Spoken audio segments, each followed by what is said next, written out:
Brothers and sisters, we've all turned up the speakers to hear Brother Jimmy.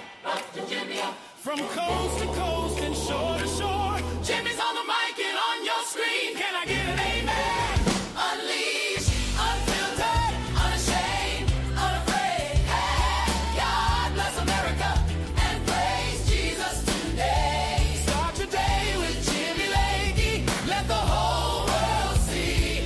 House of Lakey Studios. The show starts now on 3. 1, 2, 3.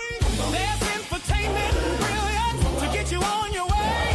From the Lakey Entertainment Tower, he's live with you each day. Unleashed, unfiltered, unashamed, unafraid. God bless America and praise Jesus today. All right, thank you, Brother Leroy, Sister Gloria, and the Jimmy Lakey Mass Choir. Appreciate you being here high atop the Lakey Entertainment Towers in the House of Lakey Studios. Here we are together for the final update of the week and daily update. We'll break for the weekend and come back here on Monday morning. Good Lord willing, the creeks don't rise. I got a question. Everywhere I've been walking lately, people have noticed the readers that I put on my eyes, and people give suggestions. Some people like the clear version, and some people like the black version.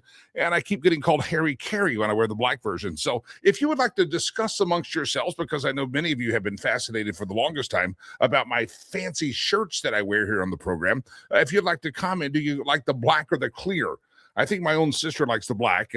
Somebody else said, "You look really good in those black glasses." I said, "Well, thank you very much. I'm a heterosexual, but I appreciate the compliment." Or maybe you like the clear ones because they're cool and trendy. Anyway, you can comment on that. Feel free. Talk about me. It's all right. I love it, especially nice things that you say about me. Talk about ladies, don't stare too much. I don't want you to, because if you stare too much at me, I understand it could cause some stumbling in your walk with the Lord. So be very careful. I don't want to cause you to stumble, but I don't mind you admiring it. You know what I'm saying? It's good. All right. What do we got? Big news, I thought of the morning was going to be that Donald Trump has nominated a new Fed chair. And now it looks like the big news is going to be that Don Lemon has been arrested. That's right. He was out covering some Hollywood festival that they had, or some award show, pretending to be a journalist, and the feds walked up and said, "Hey, sir, you're under arrest. You did naughty things at that church. You were not you were not supposed to be, you weren't a journalist. You were actually provocating and arguing with the pastor, and so you were one of the participants. You just happened to be recording your protest." So Don Lemon has been arrested. We'll get to that story here in just a moment. The Winter Olympics are about a week away. Anybody care? About a week away from the Winter Olympics. Get past the football Super Bowl, and it's going to be Winter Olympics time, and maybe I'll feel better about it. I mean, I do kind of like watching the Winter Olympics. I think it's it is kind of fun to watch the Winter Olympics, but right now I'm still in the period of mourning that football's about to be done. We have the Pro Bowl flag football game this weekend. You have the Super Bowl the following weekend, and I knew I was getting kind of desperate to just missing football, jonesing for the football games, because I was watching on ESPN the Senior Bowl, which is it's a college football kind of all-star thing that's happening this week, and I was watching the workouts. It's like, they're doing the Oklahoma drill. Let's just watch that, because that's the last bit of football we're about to have. So anyway, Winter Olympics on. Does anybody care about that? We'll talk about that. The Senate has reached a deal. We'll dive into this here in a moment. The Senate has reached a deal that will avoid the government shutdown, whether you cared or not paying attention or not. Today is the day at midnight that the federal government was going to be unfunded because the continuing resolution had not been passed. It did not go past today, but the Senate has reached a deal to avoid the government shutdown. There was a headline that I saw, and I want to dive into this with you as well. I'm just kind of skimming the top. We'll come back and dive deeper on some of these. Momentum, this is from Just the News, John Solomon's website. Momentum builds in Congress to ban taxpayer funding of Taliban. Oh, that's good. And then I went, wait, what? Momentum builds in Congress to ban taxpayer funding of Taliban with a bill passed in a Senate committee. What? I read that 3 times. And then the subheadline, it says, Congress is now one step closer to ensuring that U.S. taxpayer dollars don't end up in Taliban coffers. Why has this not been done before? You mean we have taxpayer dollars that are working for terrorists and going to terrorists, and we haven't caught this? Why is this just now in the news? The bill requires the Department of State to develop and implement a strategy to discourage foreign countries and non-governmental organizations, that's NGOs, from providing financial or material support to the Taliban.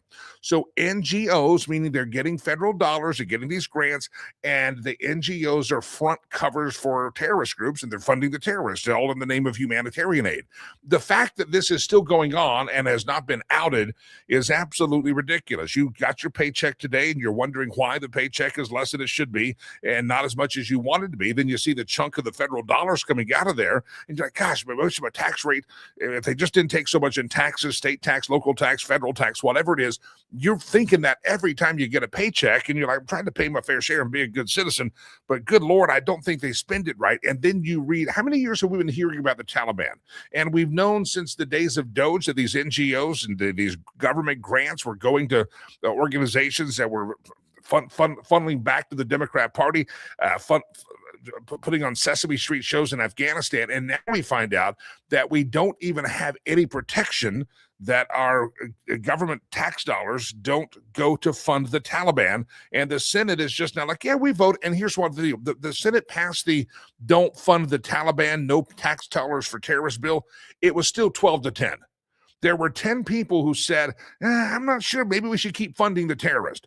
My friends, if you don't know how your U.S. senator votes, if you don't understand what your congressperson does, if you vote for them just because they have an R or a D behind their name, you are part of the problem in this country. I hate to break the news to you. Think of that, all the troubles we've had with terrorism, all the talk of terrorism, Osama bin Laden, the Taliban. Think of the last 25 years of your life have been corrupted and just polluted by these terrorists, agents of Satan himself. And the U.S. government for that entire time has not had guardrails on the money that they're spending. And only now in 2026 is the Senate Foreign Relations Committee passing a bill, barely getting through committee, that would make sure that the Department of State has guardrails on the money, and whether direct help or through NGOs, we don't give the money to terrorist organizations or those that support terrorist organizations. Let that sink into you when you think about the dysfunction of Washington, D.C., the dysfunction of Washington, D.C., of all the stupid stuff they do. And for 25 years, we've had men and women dying, assets lost in the Middle East. Taliban's been a part of that. Think of all the names you've heard about, and yet our Congress has never put guardrails on taxpayer dollars to make sure that the Taliban is not funded. Every dang one of them, every freaking one of them ought to be voted out if they haven't been talking about this. This seems to be like it was the most obvious thing ever. But unfortunately, for members of Congress, they're too stupid to figure out that it's obvious that we shouldn't be funding the Taliban. Amazing. It's a real headline out there, and I saw it, and I read it 3 times, and I said, this can't be real. And no, they realize that for decades we've been funding terrorist organizations with our taxpayer dollars, and we've never required to put guardrails on that money through the State Department. And finally, barely getting through committee, this bill would actually do that. Now, if you remember old Schoolhouse Rock, I'm just a bill sitting on Capitol Hill. Just because you get out of committee, now you got to get to the dysfunctional U.S. Senate. They're going to have a 60-vote threshold to get it moved down to a vote. And so it may not even pass. Just because it's out of committee does not mean this will pass. And this is where you've got to wake up and pay attention to Washington, D.C., and figure out what these jackwagons are doing up there. What they're doing is funding terrorism. All right, happy Friday, the 30th day of January, year of our Lord 2026. A lot of new folks join us every day. Thousands of earballs hear the show or see the show on the podcast platforms where we go on, where it streams right after the live version. You're obviously, if you're watching at 8:13 in the morning in the Mountain Time Zone or 10:13 in the morning on the East Coast Time Zone, you're watching the live version. If you're watching later in the day, hello from the past. I hope you're doing well up there in the future. We'll get into the nomination of the new Fed chair. That's going to be exciting. And also, Don Lemon has been arrested. We'll talk about that here in just a moment. I want to play a video for you, if I may, though. This is an upcoming movie that releases this weekend, and it releases this weekend featuring Melania Trump. And it's a documentary behind the scenes. And I haven't been to a movie in a while since my son went off to college. I don't, we used to go to movies together. That was kind of our thing. And I haven't seen a movie that I really wanted to just go to and sit in the theater by myself. And a lot of them are too long, and I'll watch it at home. But I like going to the theater. This is one I would not mind seeing. I know Laura Carno had talked about meeting up with producer Chad, and we figured, I don't know if that's going to happen. But here's the Melania trailer. It's going to lead us to the question of the day. Do you plan to go find a theater this weekend and see the Melania movie? Here we go. Play the movie. Here it is. Here we go again.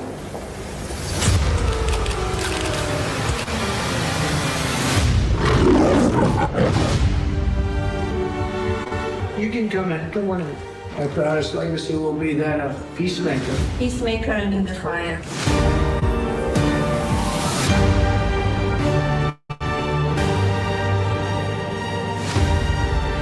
Beautiful. Together with like-minded leaders, we have a voice. Is it safe? It is safe.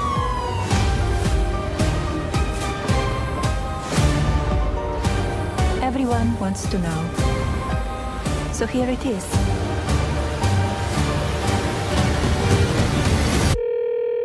Hi, Mr. President. Congratulations. Did you watch it? I did not. Yeah, I will see it on the news.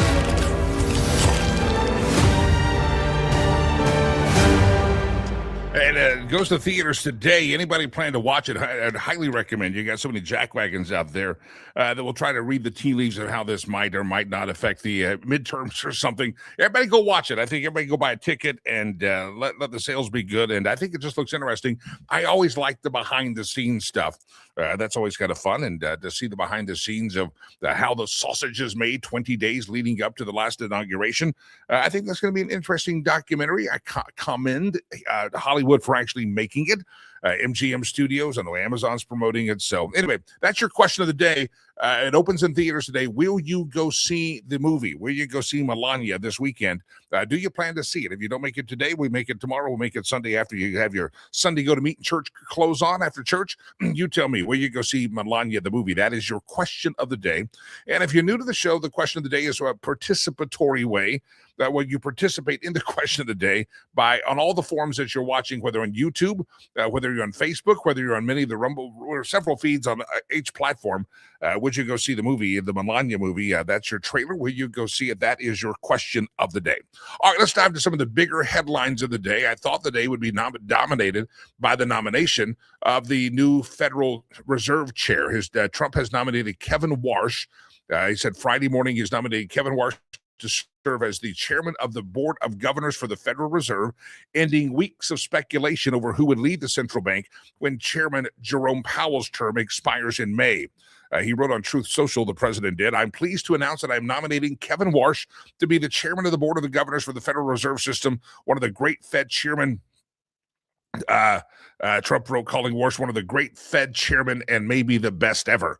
Warsh is a former Fed governor who has been prominent critic of the central bank, would take it over at the moment that Trump has repeatedly pressed the Fed to cut interest rates faster. The Fed held a benchmark short-term rate steady this week after 3 consecutive cuts last year, drawing fresh rebuke. Warsh served as the Fed Board of Governor from 2006 to 2011. He worked closely with then-chair Ben Bernanke during the 2008-2009 financial crisis. He later resigned years before his term would have ended. He has since stepped up in the public criticism of the Fed, including calls for a regime change and an overhaul of the framework that guides how the central bank sets rates.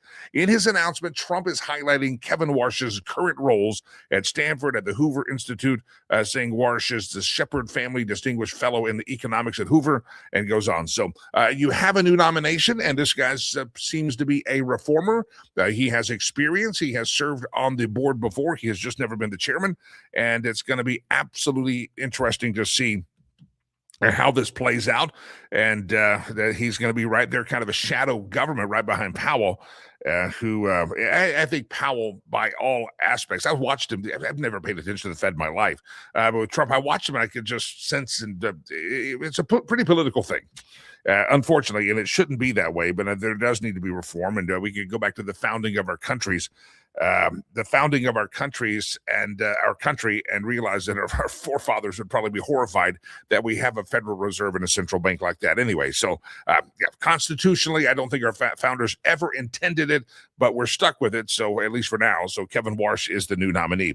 Again, question of the day is, are you going to go see the movie? Are you going to go see the movie Melania this weekend? Arloa jumps in from Texas and says, yes, we're absolutely going to go see the Melania movie. Jeff says, I went to see Am I Racist to support Matt Walsh, which was hilarious, and I'll go see this one as well. I'm going to go see it. I think guys, your lady friends, your wives may like this as well. I think that's good. Scott says he's going to go if the wife says yes. They're in a lockbox, aren't they? Locked up. I'm joking. I jest there. Is that after the midterm? Someone's asked. I don't know. Curtis says, hell no, I'm not going to go see it. Okay, well, you could have just said no. You didn't have to get profane about it. You could have said, I'm not going to go see it. But okay, it's hell no for you. Good. It's probably hell yes for me. All right, RJ says, yes, we're going to go see it. I'll play the trailer again if you want to see it. I just find it quite interesting, the behind-the-scenes camera of what really happens. And I'm sure there's some acting and staging there, reality television, but it is just fascinating to watch the whole thing behind the scenes. No matter who the president is, just fun to watch this thing. All right, Don Lemon. Don Lemon participated in an illegal activity, in my opinion. Tell me I'm wrong. Don Lemon hiding behind the guise of, I'm a journalist and you can't touch me. Don Lemon was part of that church protest that happened in St. Paul, Minnesota about 2 weeks ago. Other people have been arrested. And so last night, the Department of Justice arrested Don Lemon. Newsmax James Roman, Justice Department official familiar, confirmed on Friday he was arrested by federal agents in Los Angeles, where he had been covering the Grammy Awards. His attorney, Abby Lowell, says. U.S. Attorney General Pam Bondi announced on X that the arrest of Lemon, as well as fellow protesters Traherne Jean Cruz, Georgia Fort, and Jamil Lytle Lundy were arrested at her direction. There's a couple of others that were arrested last week. Abby Lowell called the arrest an unprecedented attack on the First Amendment. Don Lemon was taken into custody by federal agents last night in Los Angeles, where he's covering the Grammy Awards. His lawyer says Don has been a journalist for 30 years, and his constitutionally protected work in Minneapolis was no different than what he has always done. It was actually different, a lot different, dumbass. The arrest came after a magistrate judge last week rejected prosecutors to charge the journalist. Charges include conspiring to deprive rights and interfering with someone's religious freedom in a house of worship. Lemon, on January the 18th, live streamed a demonstration that interrupted the church service in St. Paul, Minnesota, to protest Donald Trump's immigration crackdown because Don Lemon has the Trump derangement syndrome. Lemon said he was at the demonstration as a journalist. He says, I was just there as a journalist, microphone and camera just happened to be there. I am just there to cover both sides, just journalism. Here's what's happening. He said he was tipped off ahead of time, but did not know the activists would disrupt the service. His crew did bring cookies and milk for him, hot chocolate. Yeah, it just tipped off and happened to, let's go down there and let's take him cookies and milk. But Don Lemon, who says he was just a journalist, can be seen on camera arguing with parishioners about immigration enforcement. That's being an active part of the protest. That's not observing. You're now engaging in the conversation. You're engaging in the confrontation. You're engaging in the intimidation. Don Lemon was not there standing afar with the camera going, they're doing this or arguing. This is it. What do you have to say? No, he was actually arguing and presenting the case of the people who interrupted the church service. Trump administration officials quickly condemned the demonstration, accused the protesters of intimidating Christian worshipers. Lemon is expected to have an initial court hearing later today, but there's your breaking news of the day that Don Lemon has been arrested, and I'm not exactly whether they're going to charge with the FACE Act that we talked about or the KKK Act, but that's what the rest of them are. And so let me know your thoughts on this. Don Lemon has been arrested for his part in and again, I'm all here to defend free speech. I've made a living in life for the last couple of decades on free speech, and I understand free speech. And I do understand that there's times that I report the news very straight, and there's times that I'm just going to say, hey, guys, I'm biased here. You disagree with me, and I'm biased. And there's a difference there. But when you're going to a protest, and you're going to cover a protest, that's fine. You can absolutely cover a protest. But if you embed yourself in the protest and you are making the same arguments as the people who are doing the protest, then are you a journalist? Or are you one of them? And his actions, and it's all on camera, he caught himself. He could have very fine been in the church and covering with the camera. He could have fine, but he condemns himself, and it's self-condemning. It's just arrogance on the part of Don Lemon that when he starts pretending that he's a journalist just here to report what's happening, but he then gets actively engaged in confronting people, then you're part of the protest. You're not just observing it, you are participating in it. Your actions, other than having a camera in your hand, are no different than what these other people are doing there as well. So I think it's justified. I hate to see it. I don't like any attack on the First Amendment, but this was not a First Amendment freedom of speech. First of all, you don't have the speech. Freedom of speech does not allow you to intimidate and disrupt someone's act of worship in a sanctuary, in a church. That's not right. And just because you say you're acting as a journalist does not mean you're acting like a journalist. Somebody says on YouTube he shouldn't have gone into a religious fellowship, as the accusation Lemon attempts to defend were fraud based not on religion. So good points. I appreciate all of you jumping in, but again, be very clear. Maybe you're a big Don Lemon fan. Maybe you hate that church because they preach Jesus, or maybe you hate that church because whatever you hate the church for doesn't matter. They have the right to gather. They have a right to not have their worship interrupted, the same way that a mosque would have the right to do their thing in their mosque and not have a bunch of other people disrupt their act of worship. You just can't do that. You can't. But he was not covering the story. He was participating, because if you listen to the words that were coming out of his mouth, he was saying the same words the protesters were, and he was actually there fighting and arguing and confronting people about it. So again, he stepped out of the role of press and he became an active participant in somebody trying to intimidate worshipers, and it's going to be interesting. Somebody says he'll probably have the arrogance to start a GoFundMe page. You know they will. They'll have a GoFundMe page. Because, he's got money, but he's going to expect you to pay for his legal defense fund. Maybe you're a big fan. Maybe you will. The teachers union will have another reason to walk off the job with the arrest of poor Don Lemon. I wonder if they're going to shut down some of these places that are shut. Oh, by the way, today some of those businesses are closing, right? I saw the list in Colorado of people that have announced they're closing business today. There's no business that I probably have ever gone to or will ever go to anyway, so it's not going to affect me. But let me know if you're closing your business down today. Maybe this is it. If you didn't close your business down for immigration in Minneapolis and ICE, and maybe Don Lemon's arrest is going to be the reason you shut your business down. All right. Lots of fun things coming up. Drew Thomas Allen's coming up here in just a few moments. Our friend Sherry Cree's going to be, and Doug Giles has not been with us in a while, but Doug Giles is going to join us here in just a little bit, straight up at the top of the hour. That'd be 9 o'clock Mountain Time, 11 o'clock Eastern Time. Doug Giles, my brother from a different mother, he's going to be with us later on in the show. All right. I don't know if you knew this, but the government shutdown was about to happen, and they've reached a deal in Washington, and they have decided that they're going to keep the government open for another year, I guess. They reached a deal to avoid the government shutdown. Here's how the sausage is made. The Senate on Thursday struck a deal that will avoid a partial government shutdown by separating the Department of Homeland Security funding bill from a larger package and passing a continuing resolution on it. The agreement comes one day before the funding deadline to avert the partial shutdown was going to hit. The deal is expected to separate the DHS, Department of Homeland Security legislation, from a minibus instead of an omnibus of 5 different funding bills. The Senate will pass a continuing resolution to keep the department funded at its current level through February 13th. While radical Democrats continue to say they got to cut the ICE and the Department of Homeland Security. So the Democrats are throwing a tantrum, and Republicans say, okay, we'll set this aside. We'll come back and talk to you fit-throwing Democrats here. Give us to the 13th, and you guys will probably find another cause that you find is unjust, and you'll be pissed off about something else by then anyway. So we'll come back, we'll visit that one, and we'll keep everything else moving. So a deal has been reached for those of you that were really worried about it, that the government's going to shut down partially. Okay. Anyway, the deal comes after the Senate voted against advancing the whole package that would have completed the annual appropriation cycle. But the Democrats are throwing a tantrum, and in the moment of irate, pissed offness, they're going after ICE, and there's always something. It's the Palestinians' cause is against the Israelis. The left just always has something to protest. So right now they're protesting ICE, and so they're going to hold back and keep the funding going exactly as it is.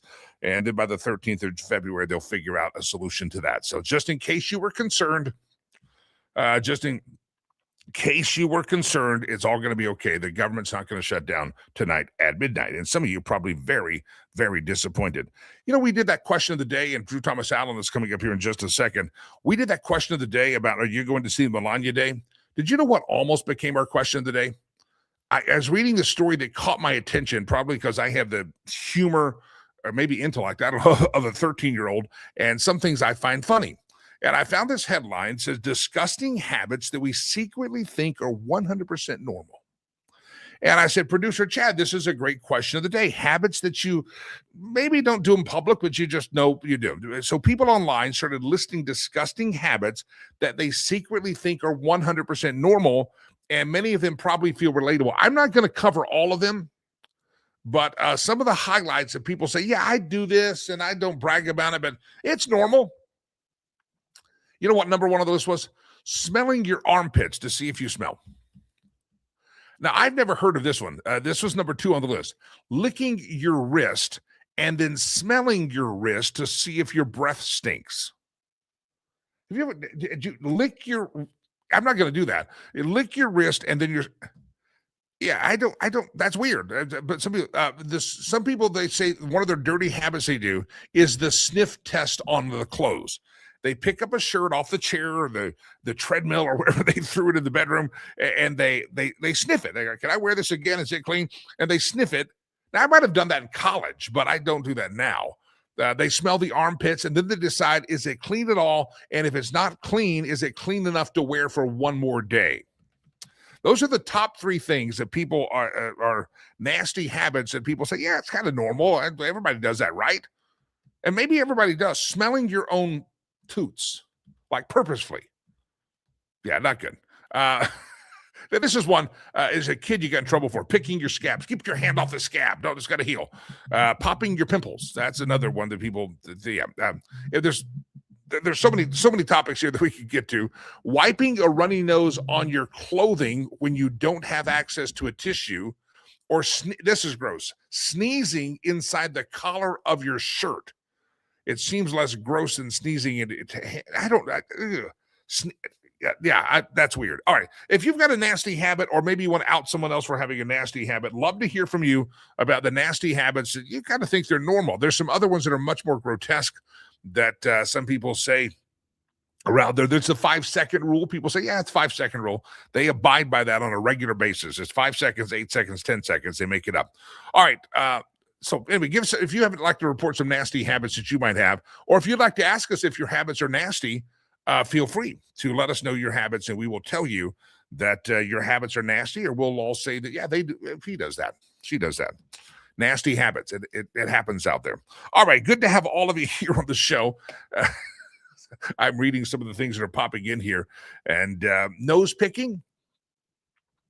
Yeah, nose picking. You ever driven down the road and you turn to the car next to you and you realize that they're digging deep, and you're like, do they not know people can see them right now? And I mean, it's like they're mining for gold up there. It's like they're looking for a silver dollar. I don't know what they're doing. And they're at the stoplight, and you're like, oh, I'd rather you be on your phone right now. You talk about distracted driving. I would rather you be on your phone right now than doing what you're doing to your nostril. Yeah. Nasty. Yeah, that's, I mean, not that everybody's probably had a finger up their nose for some reason, one time or the other, but the aggressive drilling, like you're in the Permian Basin looking for oil, that's a little out of hand, especially the driver's seat. Yeah. Obnoxious Scott says, and then eating it. See, that's gross, but you ever see people do that? As a kid, I remember we had a kid. You call bullying now, but we called him Billy the Booger Eater because he was known for doing that. And I think it stopped him. He finally stopped doing that. But yeah, that's gross. All right, nasty habits. See, Jeff says the same thing. Sick people out there, same people tend to eat them. Oh, God. I have not had, I have coffee before the show. Usually I have some breakfast or a little bite after the show. I may skip it now. I may be on a fast, and now because of some of the comments that are coming in here, I just might be on a fast.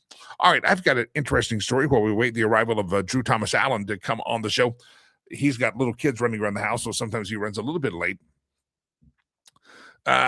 There's so many things in the news. We're drinking from a fountain or water hose all the time. You just can't keep up. And the left is going apoplectic about a different cause every week.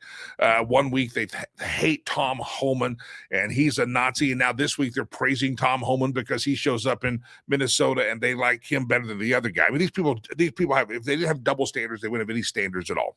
Well, quietly behind the scenes, one of the members of the Trump administration is the director of national intelligence, Tulsi Gabbard. And she has released a really big report on Wednesday. Did anybody see this? I haven't seen this in the news at all. Wednesday afternoon, she shared with the White House reporters at the daily briefing, the documents reveal, and it's government documents, she's unsealed them for all to see, that it was Barry Hussein Obama and the FBI and the CIA leadership at the time that chose to sabotage President Trump before he even stepped into office. Obama did this knowing the entire story was manufactured and not a word of it was true. Tulsi Gabbard has released one House intelligence report that had been locked up in a CIA vault for almost a decade. Let me repeat this again. Tulsi Gabbard goes to a House intelligence report that was presented to that was presented to the CIA to investigate, and they locked it in a vault and did absolutely nothing. It's now clear that Obama doctored the information to make it look like Putin and his buddy Donald Trump stole the election. There were 4 key elements in the report that had been squashed. Jesse Waters started reporting this. The 4 key elements of the Russian hoax were: Vladimir Putin wanted Donald Trump to win in 2016. That was blatantly false. They knew it was. And the CIA squelched the story, and they said, let the lie continue. Another part of it was that Putin took action to help Donald Trump win in 2016. Barack Obama, the CIA, everyone knew that was untrue, and they squelched the evidence of it and just locked away the reports on it. And Russia tried to collude with the Trump campaign. It was all a lie. They all knew it. And Tulsi Gabbard brought the receipts out on Wednesday, and the news media has nary a bit covered it. During your press conference with the White House reporters, DNI Tulsi Gabbard says she has already turned this information on Obama over to the Justice Department. I want you to think of that.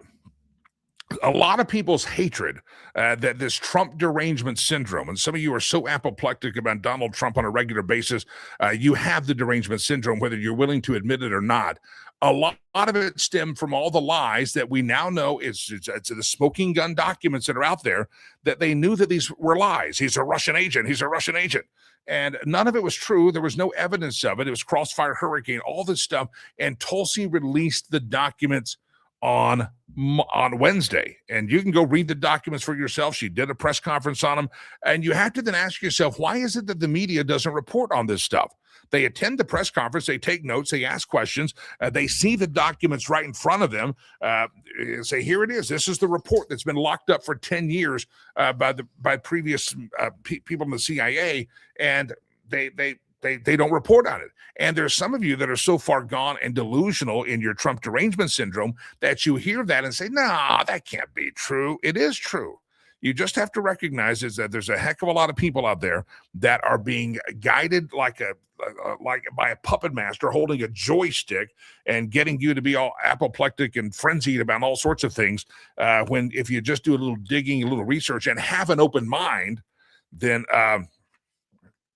and have a little open mind, then you would probably recognize that you have been absolutely you've been duped by a lot of things. And somebody you can call them zombies, you can call them whatever you want to, but it's really sad. I mean, Tulsi's laid the receipts out.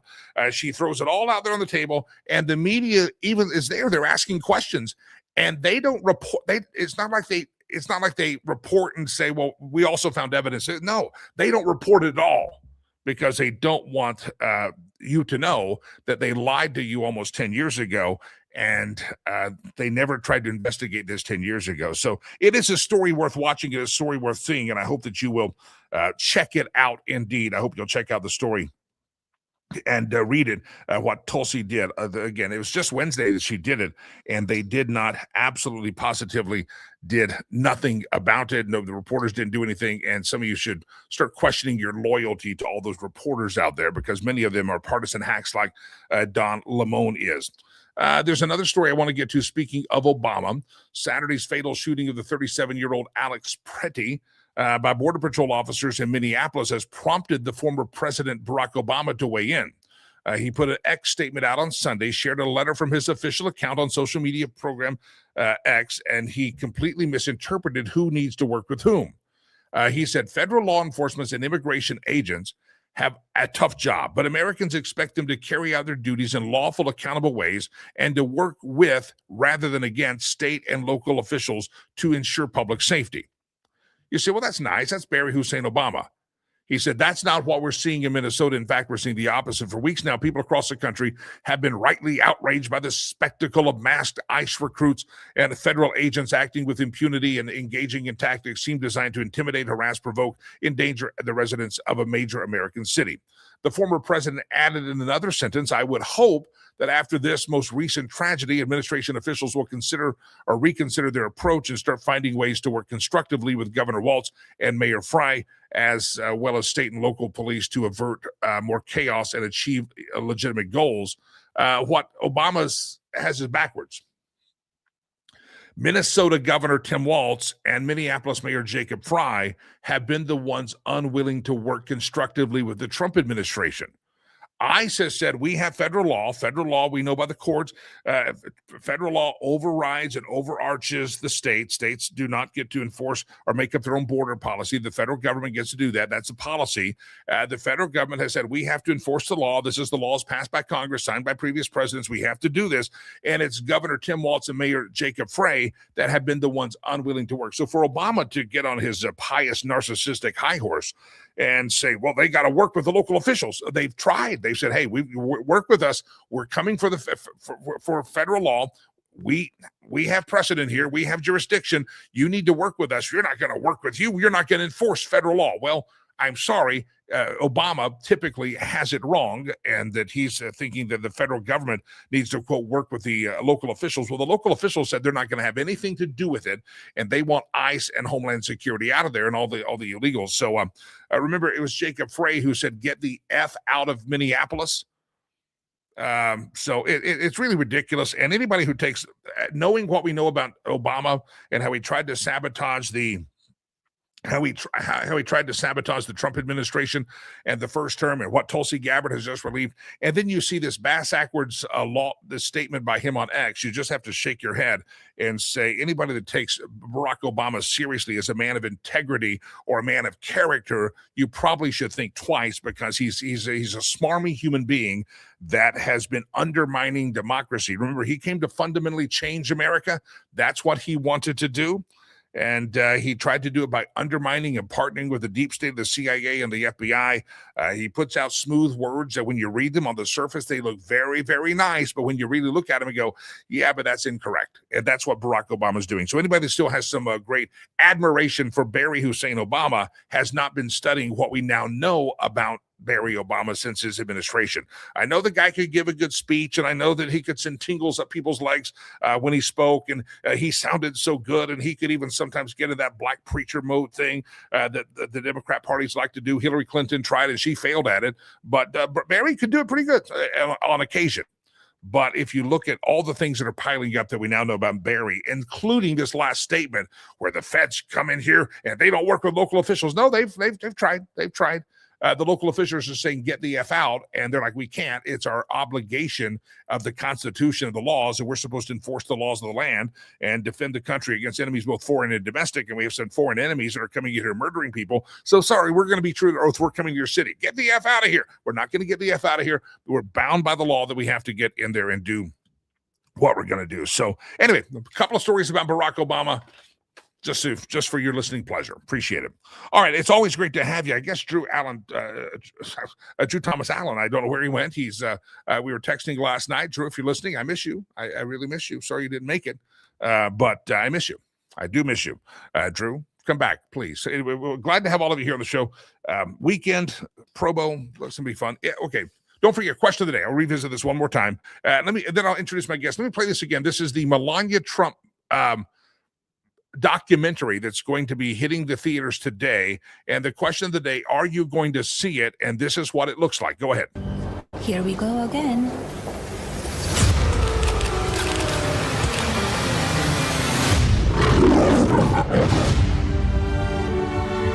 You can come in. Come on in. My proudest legacy will be that of peacemaker. Peacemaker in the fire.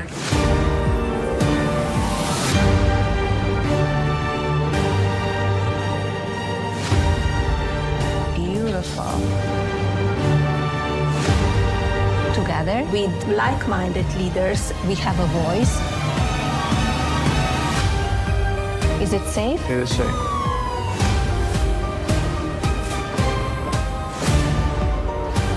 Everyone wants to know.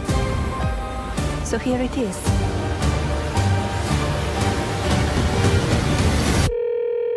Hi, Mr. President. Congratulations. Did you watch it? I did not. Yeah, I will see it on the news.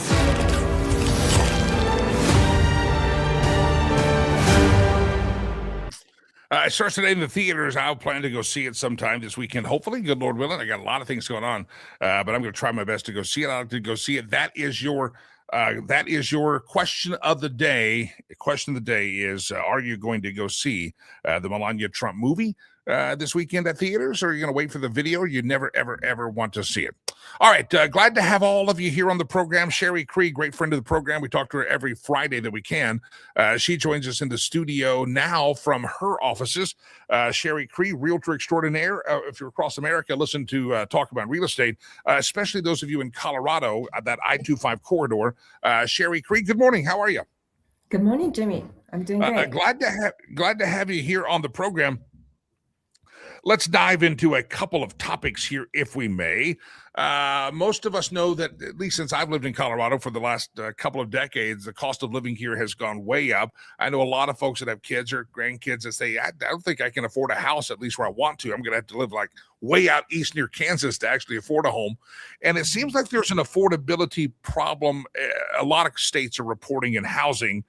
And President Trump says he's trying to bring down the cost of housing. Let's kind of pick up on that. The cost of housing, not just in Colorado where we're at, but everywhere. And what President Trump, you think he says he's going to do to make it more affordable again?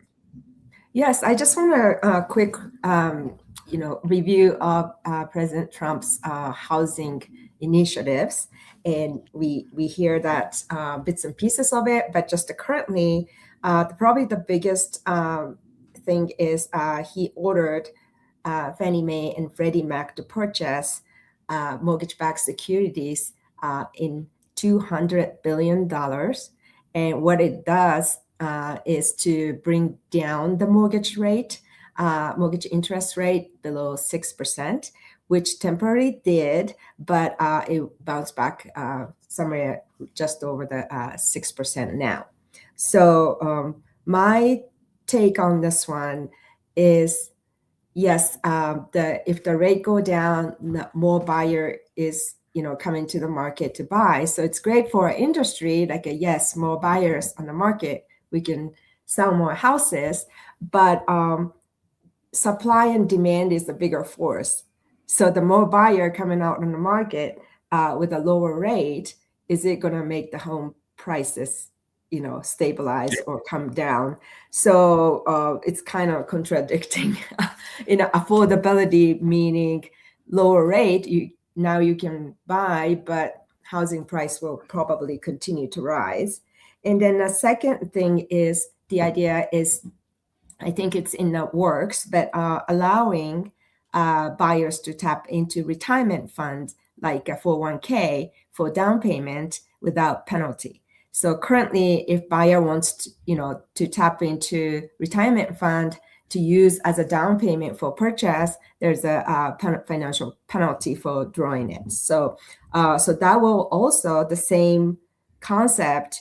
Yes, home buying, may become easier because you can tap into the retirement fund, but making a purchase easier doesn't necessarily bring the home prices down.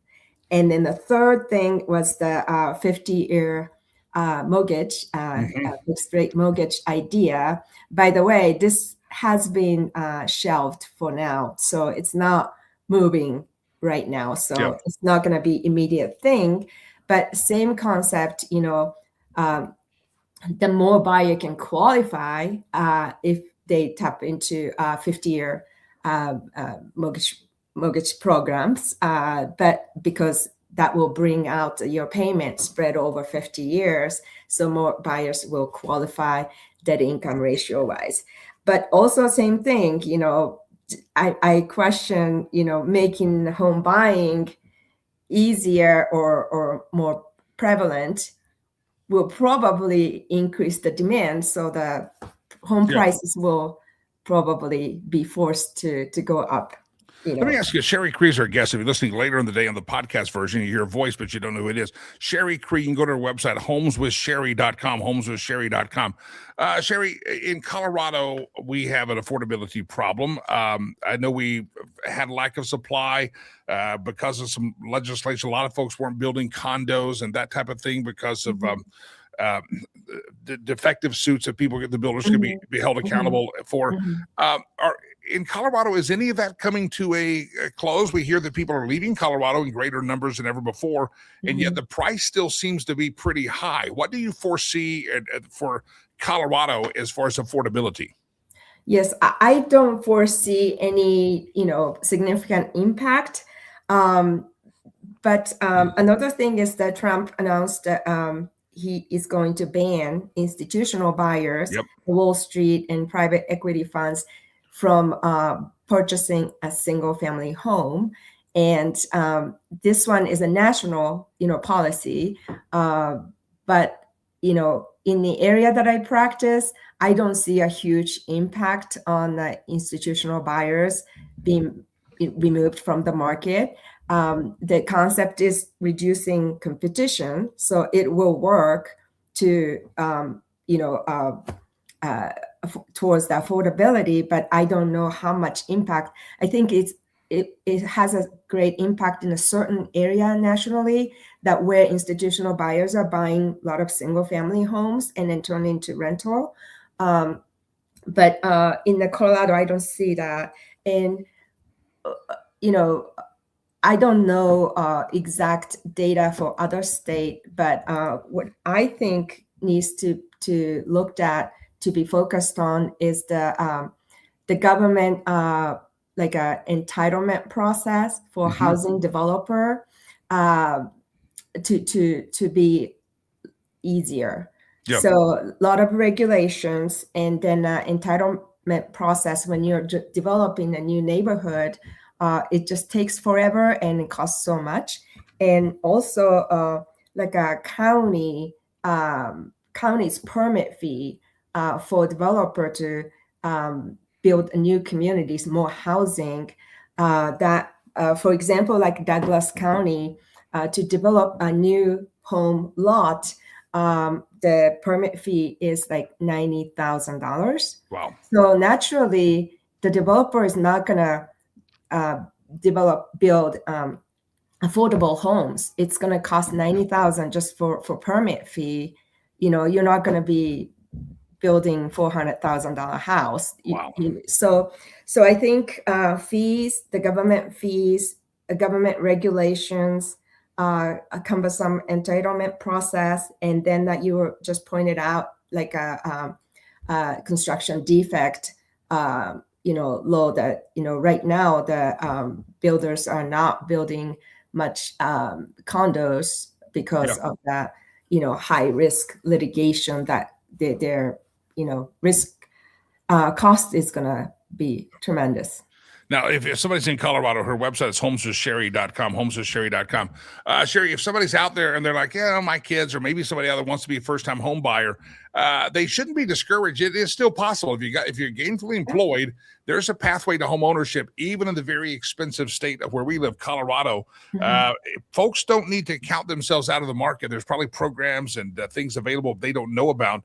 You don't mind them, call you, and you can kind of walk them through the first-time home buying process. Yes, absolutely. So everybody's finance is different. And then the first step is to talk to your real estate professional you trust, or that person can probably connect you to the lender, experienced lending professional that who can advise you how to go about. Even if you don't qualify today, by doing that, you will build your roadmap, what needs to happen to be, able to own a home. So it is very feasible, but just price has been, outpricing, a lot of first-time home buyers. Jeff says, is there going to be balloon payment due at 30 years on 50-year mortgage? Well, I don't know. We know because they shelved the whole idea. They never explored what that might look like. So, right. The 50-year fixed rate mortgage shouldn't have a balloon payment. Yeah.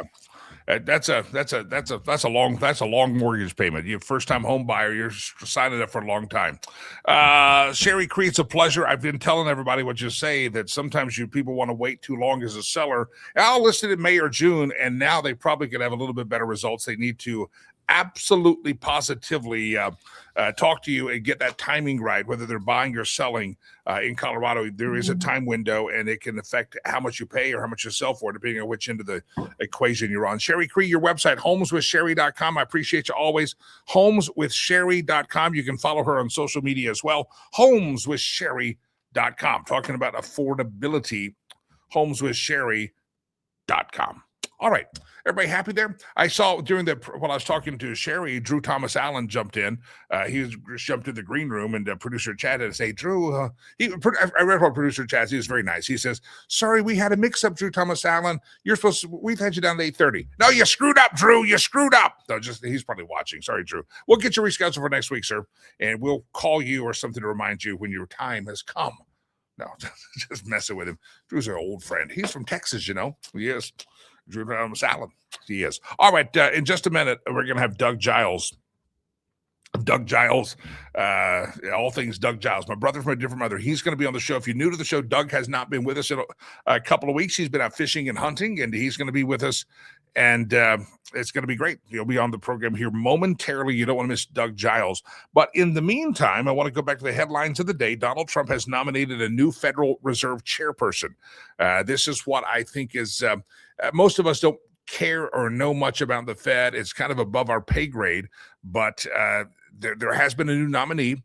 It is a gentleman by the name of Kevin Warsh. He has been on the board of governors for the Federal Reserve System before, but he's never been the chairman. But he has been announced since he's left the governor's board, now nominated for the chairmanship by President Trump. He has been a critic of the board and the Federal Reserve, and he says there needs to be reform. And he served back in 2006 to 2011. He worked with the guy, maybe remember this name, Ben Bernanke, during the 08-09 financial crisis. But he has also stepped up his criticism, including calls for regime change and an overhaul of the framework that guides how the central bank sets rates. So Kevin Warsh has been nominated. I woke up to that news this morning thinking that's probably going to be the big news of the day. And I was kind of looking forward to it because it was going to be educational, learn a little bit more about the Fed. That's going to be exciting. But then, my friends, the big story of the day seems to be that former CNN anchor Don Lemon has been arrested. Again, this is a breaking news story. It happened last night in Los Angeles. Former CNN anchor Don Lemon has been arrested. He was arrested by federal agents in Los Angeles, where he has been covering the Grammy Awards, according to his attorney, Abby Lowell. Abby Lowell is one of those big high-dollar famous attorneys. His attorney says he was taken into custody by federal agents last night, where he was covering the Grammys. He has been a journalist for 30 years, and his constitutionally protected work in Minneapolis was no different than what he has always done. And I would just call throw a yellow flag and call BS on that statement, because again, I know journalism. I know I've gone to through years of talk radio, even doing talk shows, I was sometimes sent by our newsroom. We're a body short back in my early days, and I was a young talk show host. I said, yeah, go down to the Capitol and just give us some story. And I had opinions on stuff, but I'd go down and call back in, tell the newsroom, here's what they're talking about, or text them. And sometimes you're a journalist and sometimes you're a talk show host. And Don Limon interrupted that church service, and he wasn't just following them and covering them, camera documenting it. He actually is caught on his own camera and other cameras arguing with the pastor, arguing with parishioners about immigration policy from the Donald Trump administration and immigration enforcement. So Don Limon is absolutely positively doing the exact same thing every other person at that protest was doing, except he just happened to be recording it, and recording it was what he thought was going to give him kind of a immunity, but recording it is probably what has condemned him to be arrested this morning. So there's your headline. Don Limon is in jail right now in LA, and they're going to announce the charges. He'll have an arraignment today. He's expected to have an initial court hearing sometime later today. His attorney says, oh, he was just doing the constitutional duty. And yet your constitutional duty of freedom of press is not participating and making the same arguments and calling yourself media if you're making the same arguments that the interrupters and protesters were doing. All right, good to have all of you here on the program. Jimmy Lakey is my name. Pleasured, pleased, and thrilled to be here. I want to welcome back. He's been hunting and fishing and gallivanting around the globe. His name is Doug Giles, my brother from a different mother. Here we go, Doug. Welcome back, sir. How are you? Jimmy, kicking ass. How are you, big dog? I'm doing well. Looks like you had a family fishing trip there, had the grandkids out. You were ready to go. Yeah, man. What's funny, and you know this, living up in Colorado, is that, we just got blanketed with ice and snow, which is normal for you guys. But, us down here in the Austin area, that's very abnormal. And I just happened to be in South Florida when all this crap happened. I Ted Cruzed. You headed down there, and you just happened to be there, and you happened to not catch your flight home at the right time. You're like, yeah, I don't think the car is going to point that direction for another week or so. It's going to be a few days. Let this stuff melt. 80 degrees in Miami all week. Woo! Oh, good Forever. Lord. Fortunately, a lot of that stuff in Colorado, we're a little bit used to it, but it skipped us, and we got a little bit of it, but most of us east of us. That's good. All right, Doug, let's dive into a topic here. You sent me a link that you put up on the Twitter, the X machine. Charlie Kirk or Charlie Sheen, and I'll just kind of let you unpack your thoughts on this thing, doing a compare and contrast between the two Charlies. Yeah, after Charlie Kirk was publicly assassinated, you saw this wave of adoration led to a flood of promised imitation of Kirk's devotion to Christ. And so me being the consummate gadfly, I come in 4 months after Charlie was publicly assassinated in front of the planet, and I kind of do a systems check on how the young squires are doing, because if somebody really, Jimmy, if somebody really wants to be like Charlie Kirk, well, that entails discipline. It entails a lot of reading. It entails hanging out with sage mentors who know what they're talking about instead of your stupid peers who are popping J dipsticks. And so I'm trying to assess whether, the Charlie that they want to emulate is Charlie Kirk, for the young men in particular, or Charlie Sheen. And Charlie Sheen before his repentance, because I hear, Charlie's got his act together, and I hope so. That's great. But again, the Charlie Sheen that we know was one of, how can I put it, he was ill-disciplined. So Yep.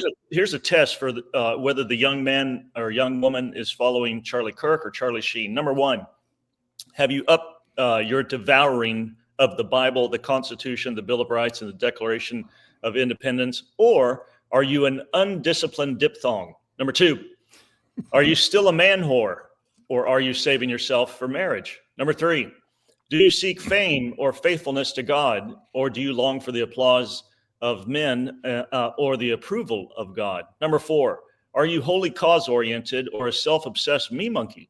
5, can you be alone with God, or do you need to be entertained all the time? 6, do you have a fit body and a fat mind, or are your mind and body fit? 7, are you addicted, young person, to fun and allergic to godly duty? 8, do you have sage older mentors who speak into your life, or do you hang out again with young tinkerpots who haven't accomplished anything? 9, do you speak your mind, young person, or do you wear butt smacker lip balm? Number 10, are you ready to die for your beliefs, or do you run from conflict? So there it is. That's rubber meets the road, because I hope people and young men in particular have really turned this emotional thing that we all felt into devotion to God on a higher level. But man, you know how stuff goes. People get hit and they make vows and then they go back to stupid town. Yeah. The voice of Doug Jazu, listening back on the radio, the podcast platforms. He's been with since the radio days. Doug, you probably remember this being around churches. A lot of times the youngsters come back from the youth camp the Sunday after they spend their summer youth camp. They're very hyped up on Jesus, and they're going to really behave themselves at school the next year and really be a witness for God. And then school hits and screw it, they forgot all their summer youth camp experience.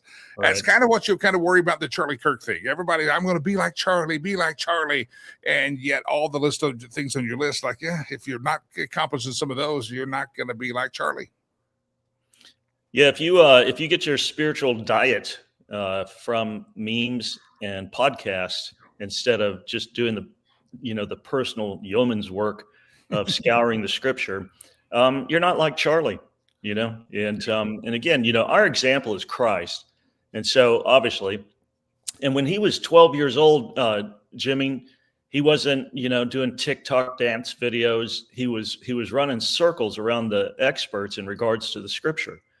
And so you and I have been talking about, making young Christian males rowdy biblical men for many moons. I wrote the book Lionhearted about it. And, one of the things that God cursed Israel for, and this is really wild, and I never even knew the scripture existed. In Nahum 3:13, he said, face it, in the Message translation. He said, your warriors are weak, and your borders are wide open, and your mighty men are pathetic. And you look at the evangelical milieu, and even in the aftershock, the revival of Charlie, I still see, tinkerpots aplenty. And Yeah.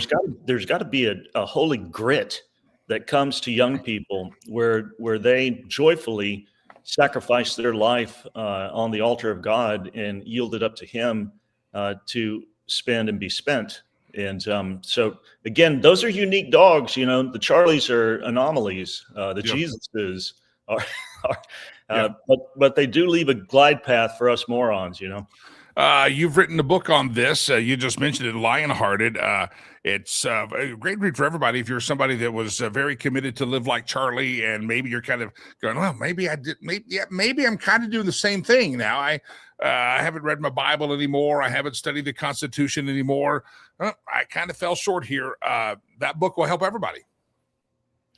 Yeah, it's man, it's rough. It's rougher than grandma's breath, man. And most devotionals for young men.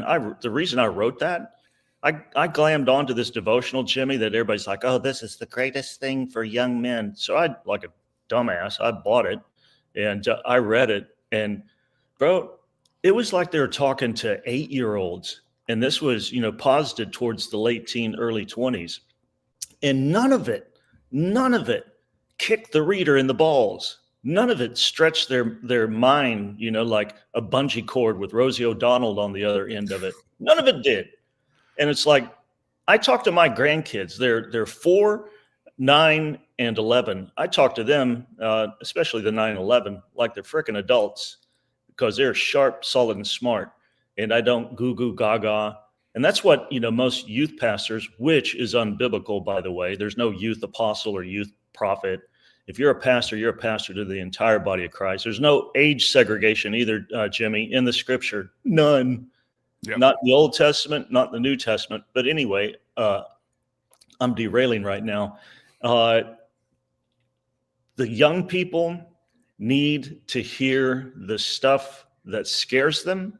again, that stretches them, that, informs them on a deep level.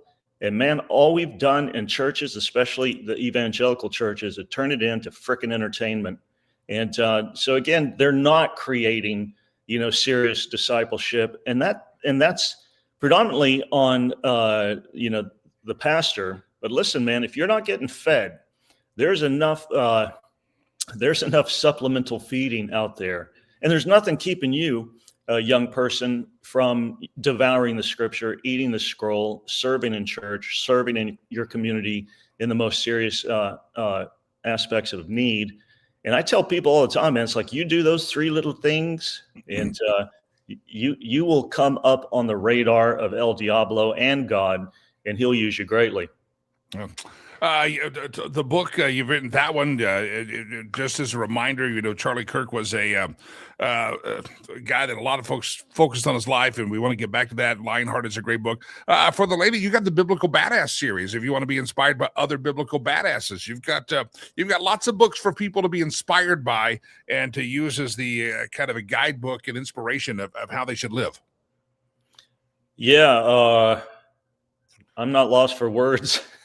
in regards to advice. And as far as the biblical badasses, the women, oh my God, man.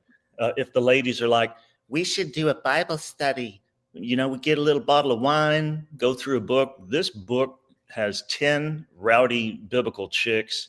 That's not your typical pearl clutching, oh, Beauregard, evangelical woman.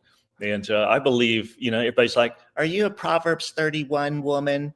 No, I'm more like Yael. I'm a Numbers, or I'm a Judges chapter 4 and 5 and 6 woman who will nail evil king's head to the ground after I drugged him with milk. That's the kind of woman that I am. Or Rahab, a former cage dancer down at Tootsie's who has faith in God and lies and spares the spies, their death.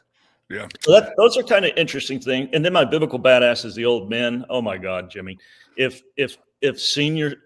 let's go to the senior meeting. What are we going to do? Well, we're going to talk about bowel movements and AARP. It's like, I'm going to shoot myself in the head right now. The old men in the scripture were utilized by God just as much as the teenagers and the middle-aged men. And so this thing is absolute nuclear plutonium to the seniors group at church. It will inspire the 60, 70, 80-year-old cats that God might not be finished with you yet. Yeah. So. Doug Giles, find all things Doug Giles at douggiles.org, douggiles.org. Follow him on the Twitter. His Twitter handle, if you want to read that piece that we just went through, is The Art of Doug on the X, The Art of Doug on X. Find him there. And go to Amazon. Just look up his name. He's got a lot of books that you want to read. And through his website, douggiles.org, you can also find douggiles.art and look at all his great artwork. Doug, welcome back, sir. Good fishing. It looked like you had a lot of fun. Yeah, buddy. We'll talk to you soon. Doug Giles, douggiles.org, douggiles.org. All right, ladies and gentlemen, Jimmy is my name. Pleasured, pleased, and thrilled to be here with you. By the way, I did get my son the Lionhearted book by Doug, and my son had it read. I think it was last Christmas I bought it for him. And my son, I have to admit,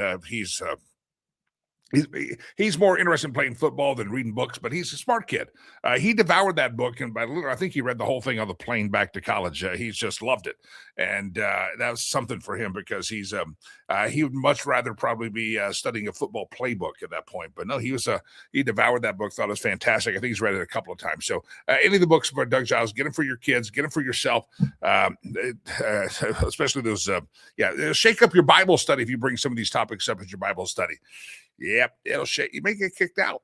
It's all right. It'll be fine. Ladies and gentlemen, time for the stolen meme section of the show. But before we go, I want to remind you, I have the globe here in my hand, ready to bring it on the stage with drama. But today's payday for a lot of people, final day of the month. And we're short on our food bill this month at the Rivers Promise Legacy Christian Academy. We've been talking about this. January is like a lot of things. People kind of, I gave a lot in December. And I appreciate all of you doing that.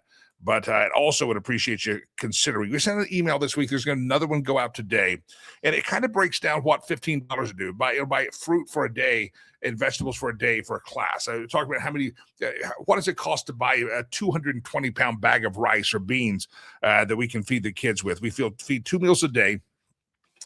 And I try to just break it down to show you that overall we spend a lot of money on food and it costs us a lot. But if we all pitch in just a little bit for the bags, the beans, the rice, the vegetables, the fruit, or just sponsor a kid, just the meals only is $30 a month for 2 meals a day. That email went out. Check your email box. And if you could make a donation, if some people get paid today, go to riverspromise.org. You want to sponsor a specific child? That'd be great. Go to riverspromise.org, riverspromise.com. Either way, you'll find us and make a donation. I know today a lot of folks get paid, and I would ask and humbly ask that you say a little prayer and see if you feel a little tingle in your heart. That, again, $5-10, it can be $5-10, it can be $5 or 10,000. I don't care, but if you could participate with us, every dollar makes a difference, and every dollar helps a kid through our charity work in Rwanda. Riverspromise.org. If you're new to the show, want to learn more about Rivers Promise, go to the website. There's a little mini documentary there producer Chad put together from a couple of years ago, showing kind of the story. It's all there. I started this thing, and it's all a promise to my son that I take care of the kids that I could not adopt when I adopted him. So if you go to Rivers Promise, if you can make a donation towards if you hit greatest need, our greatest need is food right now, and you can help us with that. And just sign up for the email list. We're going to be sending another email this afternoon over the weekend. Just a reminder that we need to finish up our first month of the year strong so that we don't get behind for the rest of the year. Riverspromise.org is right there on the screen, and we appreciate you, dude. And I really do appreciate your generosity. You guys are great, and thank you very much. All right, it's time to do the meme roulette, the stolen meme section of the show. Here we wrap up the week. Round around the globe we go, where we steal the memes from. No one knows. It's a long one. Let me read it to you. A recent article in the San Francisco, there's a photo of Nancy Pelosi there, which is scary. A recent article in the San Francisco Examiner reported that Nancy Pelosi had sued Stanford Hospital, saying that after her husband had surgery, he lost all interest in sex. A hospital spokesperson said your husband was admitted for cataract surgery. All we did was correct his eyesight. I don't choose him. That's producer Chad. Round and round the globe we go, where we steal the memes from. No one knows. Liberal women frantically refreshing Instagram to see what they should be mad about next. That's what I was saying. This defund of abolish ICE, and then they'll get their marching orders from Greta Thunberg soon, and they'll be pissed off about something else. So, yeah, we talked about that earlier. Good one. Round and round the globe we go, where we steal the memes from. No one knows. Cowboy sitting by a little fire pit and says, I really think it's time to take the warning labels off everything and let's let stupidity work itself out. Yeah, there's I drink coffee every morning out of a Rivers Promise mug. And you know what? I don't even have to have a warning sign on it. No, I don't even need if you buy the McDonald's or the Starbucks coffee, I do it every day by myself. And there's no warning label on that. I'm surprised I haven't burned myself. Round around the globe we go, where we steal the memes from. No one knows. This meme sums up the current generation gaps. Millennials, 81 to 96, we need to fix everything. Boomers, suffering builds character. Gen Z, there's nothing left for us. It's desperate. And Gen Xers, that's me. What the F? We need cocktails. There's a lot of truth in that. Study it and memorize. You want to know the difference between you, your kids, your grandkids, and your parents? Right there, sum it up. That's Gen Xers. Well, need cocktails. We've never had a Gen X president. Never had. Even J.D. Vance is not considered a Gen Xer. I think J.D. Vance is, I don't think he's considered a Gen Xer. I have to look at his birthday. Yeah, America may skip Gen X as presidents. They just may skip us by. And I can't say, can you blame them? They wouldn't know what hit them if a real Gen Xer took over. Round and round the globe we go, where we steal the memes from. No one knows. I'm done with gummies for a while. Last night I sat there for 3 hours thinking, if someone from Holland married a Filipino, would their children be jalapenos? Yeah, you might want to stop chewing those. It's legal in Colorado, but you be careful. 3 hours thinking about Holland and Filipinos marrying, are they jalapenos? That's a great question, actually. Delilah, you should research that. What would they be called? I think it's a good question. And I'm just drinking coffee. You think. Round around the globe we go where we steal the memes from. No one knows. When your job asks for suggestions to make the workplace better, you send them that photo right there. Look at that Blanton's. Blanton's in the wild, in a vending machine too. I've noticed the cost of Blanton's and some bourbons are coming down because the bourbon market has been oversaturated and people are not drinking as much as they used to. People are opting for various other forms of beverages besides alcoholic. Yeah, you can get bourbons. Prices are coming down. Just saying. I don't drink bourbon hardly anymore, so I don't know, but that's probably why. Prices are coming down because producer Chad and I drink mostly tequila. Around the globe we go, where we steal the memes from. No one knows. No matter what you're going through, always try and help people instead of saying F off. Sorry, ladies, sorry, it's a bad word there. Ask, how can I help you F off? That's very kind. That's producer Chad. I'm not going to tell you to blank off. How can I help you? Let me help you do that. I don't choose the memes, people. I don't choose them. It's producer Chad. I don't do it. Round and around the globe we go. Occasionally I'll send him a meme. Yeah, round and around the globe we go. There's the gong. We're done. We're done. JD Vance is a millennial. That's what I thought. He's a millennial. Gen X, they have skipped us. They've skipped us as president because we haven't been a president. There's still time. But yeah, Gen Xers, we're a different breed for sure, aren't we? Yes, we are. I'd be taking that one loose for sure. I'd be taking that one loose for sure. I don't know what that means. Anyway, sorry, just popped up on the screen. Ladies and gentlemen, I got to go. God bless you, everybody. Thanks to Sherry Cree for being on the show this morning. Don't forget, Colorado, make sure you reach out to Sherry, homeswithsherry.com, homeswithsherry.com. And don't forget our charity work, riverspromise.org. We'd really appreciate a donation today. The kids will thank you. And I think Jesus will be happy. Everybody enjoyed the Melania movie this weekend. We'll report back on it Monday morning. Until we meet again Monday morning, Jimmy Lakey. I am the Jimmy Lakey, unleashed from the confines of corporate radio. High atop the Lakey Entertainment Towers in the House of Lakey studio. I bid you adieu. God bless you. God bless America. Peace. I'm out of here.